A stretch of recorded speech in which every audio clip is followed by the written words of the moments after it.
Welcome back. Well, after an absolutely thrilling Game 5, the Edmonton Oilers are heading back to the Western Conference Final. To the middle, the shot saved by Hill. The rebound, they're jamming away. Scores! The Edmonton Oilers pour off the bench. Kasperi Kapanen is your overtime hero as the Oilers win the series 4-1. They'll play the winner of Dallas-Winnipeg. Dallas leads 3-1 with Game 5 going tonight. Meantime, things could not have gone any worse for the Toronto Maple Leafs last night.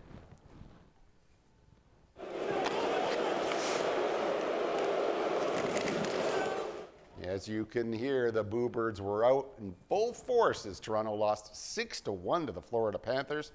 Some frustrated fans even could be seen throwing Maple Leaf jerseys on the ice, and that's nothing new. The Panthers are one win away from advancing to the next round. Game 6 goes tomorrow night in Sunrise, Florida.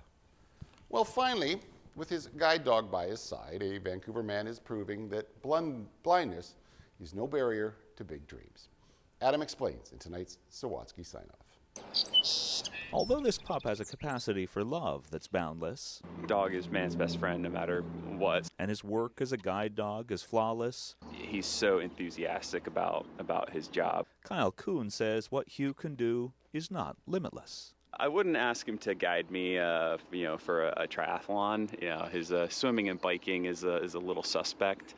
But to appreciate why Kyle would ask himself to tackle a triathlon, we need to go back to when he was diagnosed with a rare eye cancer and completely lost his sight at 6. How am I going to play outside with my friends? And that really sent me into basically a depression, and it was scary. Kyle couldn't see a way to move forward in life until he was introduced to a blind athlete who inspired him to move up through rock climbing.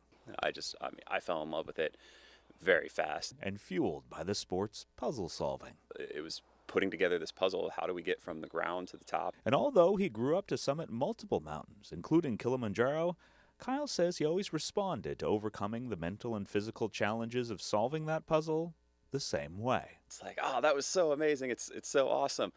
Where's the next one? What's the next challenge? Kyle started going down mountains on skis before challenging himself to do 3 sports in one race as a triathlete. If it involves adventure, I want to be a part of it. Well, seeing as guide dogs like Hugh couldn't compete, Kyle started training with human guides like Nico Lightbody, who could. He's just an inspirational person because he doesn't let anything stop him and has these really cool goals. And after setting the goals of running major marathons and completing Ironman triathlons, Kyle became a 2-time Paralympian and gold medal winning world champion.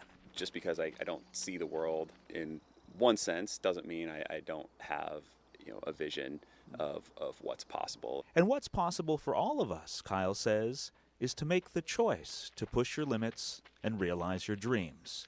And if you can share it with your friends, even better. Adam Sawatsky, CTV News, Saanich. All right, that is our newscast. And just a reminder before we go, with the Victoria Day long weekend, we will not be airing our newscast tomorrow or Monday night. Wish you a safe and happy long weekend. We'll see you Tuesday night.